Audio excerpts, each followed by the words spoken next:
I think this is the 12th year of Erev Gvura, of Shavua Gvura here in Hillel, so thank you for hosting us in Shavua Gvura here. My name is Shani, I'm Shlicha of Bnei Akiva here in Los Angeles, and I want to welcome Sivan, Rahav, Meir, that just landed this morning with her husband, like actually 3 hours ago, from Yerushalayim, just to inspire us today and throughout this week.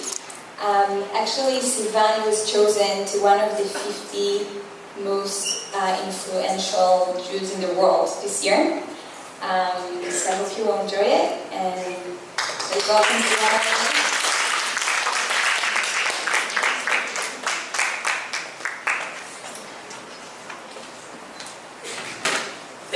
Thank you, Shani, for exaggerating. Thank you very much, and good morning, Los Angeles. Good morning, Hillel. It's good to be here.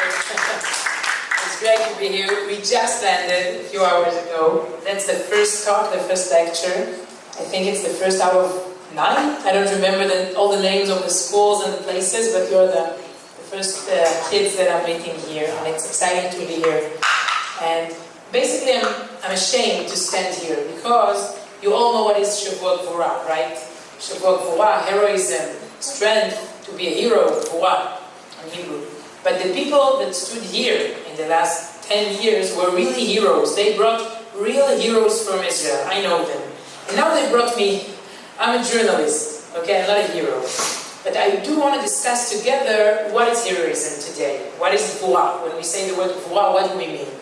But first I want to introduce myself a little bit. Now, what's better, my English or your Hebrew? What do you prefer? Are you sure? Okay. Okay, Hebrew. We'll mix. We'll mix.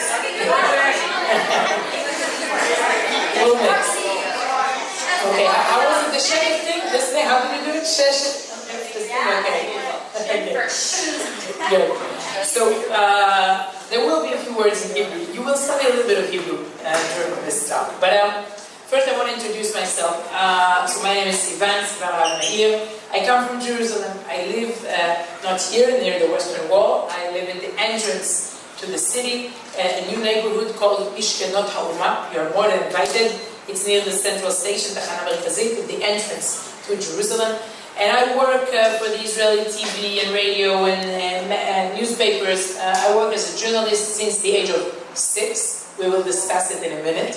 I want to first show you a few clips I brought from my studios. I work in Neve Ilan Studios. It's near Jerusalem. It's funny to come here to Los Angeles and talk about our studios, but these are the biggest studios in Israel, okay? I don't want to compare it to the places you have here. I want to start with a short clip, but it's also a short quiz. I want you to tell me what's going on here on the screen. These are 3 elements. The first one was shooted, I think, 2 days ago. That's the last program I hosted as an anchor. And I'm talking, you will see. I want you to see if you understand, if you know what I'm talking about. And then you will see short pieces from the 2 most exclusive interviews I did in Israel. Okay, so let's start, and let's try to watch it.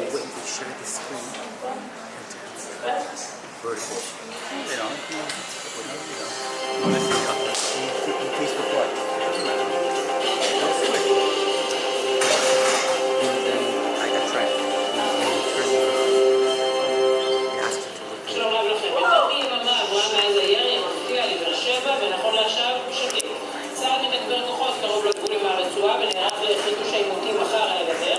במקביל, הקבינט החליט על יד קשה יותר נגד הפלסטינים שיפגינו ונגד מפריחי בלוני התבערה. עוד מעט ננסה להעריך טוב יותר את הצפוי בעזרת פרשננו, רוני דניאל, דנה וייס, אוהד חמו ומסדרות. הצטרף אלינו ראש המועצה האזורית אשכול, גדי ירקוני. Okay. Did you understand anything? No. Nothing. What am I talking about here? Good. Something is happening in the Negev. What's going on in the Negev now? The Negev is the south area of Israel. It's in the south area of the Negev, basically. It's near what city? Beersheba. And then we have the Palestinian big city in the south, Gaza. Have you heard this word? Gaza Strip. these are our neighbors, unfortunately. What can we do? And Hamas is ruling Gaza right now. And I started the show, that's where I work, these studios. I started the show with 4 different people talking about the situation in Gaza. 3 correspondents, and then we were speaking with one of the mayors that is living there, and they all discussed what can we do with our Palestinian neighbors that are trying to break the fence that we have there. And basically that's the last show I did before I came here, before we took off. But then I want to continue. Shani, come and help me again. Wait a minute. That's the second element. After, let's see if you recognize, this is one of the most exclusive interviews I did a few years ago. I had the zchut, the privilege. The zchut, in Hebrew we say zchut. It's a privilege to interview this person. I want to see if you recognize it. We can't.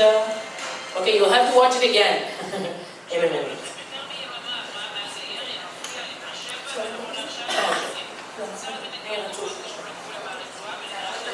Use your microphone. יד קשה יותר נגד הפלסטינים שיפגינו ונגד מפריחי בלוני התבערה. עוד מעט ננסה להעריך טוב יותר את הצפוי בעזרת פרשננו, רוני דניאל, דנה וייס, אוהד חמו ובשדרות מצטרף אלינו ראש המועצה האזורית אשכול, גדי ירקוני. נעסוק בכך וגם בדברים האלה. שלום לך, הגברת שר נתניהו. שלום סימן, מה שלומך? ככה זה משתנה מרגע לרגע, אבל באופן כללי קשה, סוש. יש לנו חשש שאין כוח לעוד תקופה נוספת. ראיון שהעניק הרב לחדשות ערוץ 2 דיבר למשל ארוכות על העלאת שכר וביקר את ש"ס תמיד במצב החברתי של הממשלה מתנגדת לקיצוצים לשכבות החלשות.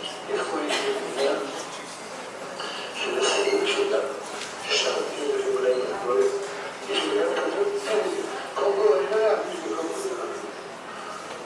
Okay, I see you recognize Rabbanim, but you don't recognize politicians, so it's good. Who are these two, yeah? The lady was Bibi Netanyahu's wife. Exactly. Her personal name? Sarah. Sarah Netanyahu, like Sarah Imenu. Yeah, and the other person? I think that was... Exactly. Rahav Yosef of blessed memory. The most, I think, influential Rav in Israel in the political system.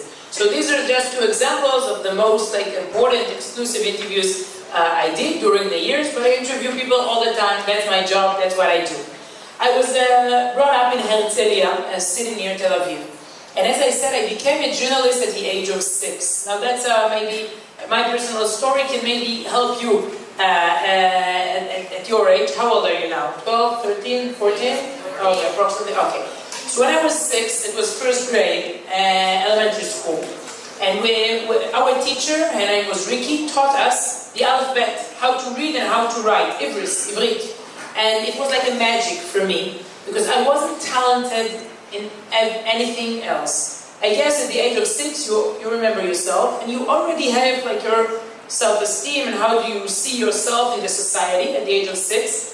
And my situation wasn't that good. I mean, I wasn't good in anything. All the kids were like so good in sports, and the girls went dancing, and they were painting and drawing, and I don't know. And I was awful in all these fields. I was just awful.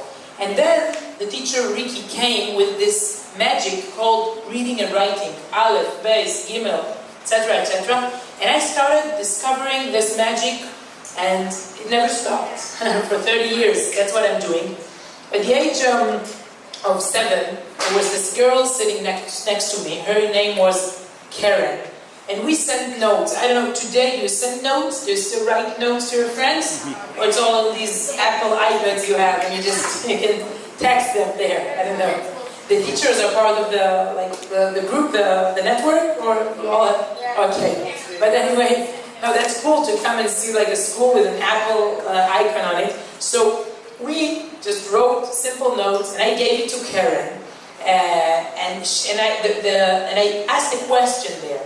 It was a very basic question. I just asked her, "Is it true you adopted a dog? Do you have a new dog? I've heard a rumor that their family adopted a dog." And she said, it was one simple note she sent back to me, and she said, "Yes." And that was the beginning of everything in my life, because out of curiosity, I asked another question. What's the name of the dog? And Karen sent the note back, Rexy. What's the color of the dog? Brown. What's the type of the dog? How did your parents agree? And she said, I promised them I'll wake up early every day. So I said, wow, so when do you wake up every day? Before you go to school? So she said, no. I got tired after 2 days, and my mom is taking him for a walk every morning.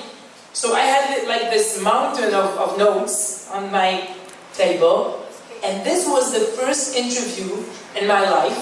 But I didn't know what is an interview. When you're in second grade, you don't know, when you're 7, you don't know what is an interview. But I was interviewing someone without even knowing what I was doing, because I loved it. And my hobby became my career, and even my mission, I don't know, the main thing I'm doing today, except for Baruch Hashem, my family, my husband, my kids. But after a week or two, I took all the notes back home, and I edited everything, and I sent it to a kids magazine in Israel. And then it was published. 2 weeks later, it was published. And when I came to school, I became like a celebrity, because all the kids read it, and they became like, wow. They were fascinated. You wrote it, and Karen, you were interviewed. That's so cool. There was one person there, and she didn't thought it's cool, and that was the teacher. She took Karen away. She moved the places, of course. That's natural. And she brought another girl to sit next to me, and her name was Shir. Now, after 2 weeks, you won't be surprised to hear, after 2 weeks, there was another interview published. Shir's napkin collection. She collected napkins, and her hobby became the topic of this interview, etc., etc. You can already guess. Every time the teachers changed the places in class, she basically edited the next edition of the kids' magazine, because I've interviewed all the kids in my class. And there are a few lessons I've learned from these days. I mean, first of all, each and every one is special. He's worth an interview. He has a hobby, a certain thing that is interesting, that is exclusive. We're all exclusive. And for me, it was like a message. Every time a new kid came and sat next to me, I had this challenge of finding something interested in him, and then writing about it and ask him about it. But after 2-3 years, at the age of 10, it became more than a hobby. It became my work. I interviewed people to Israel's TV. Do you recognize this man? Okay. Yeah. The mature, the old people don't answer. The adults don't answer. It's close, very, very close. Very, very close. No, it's okay.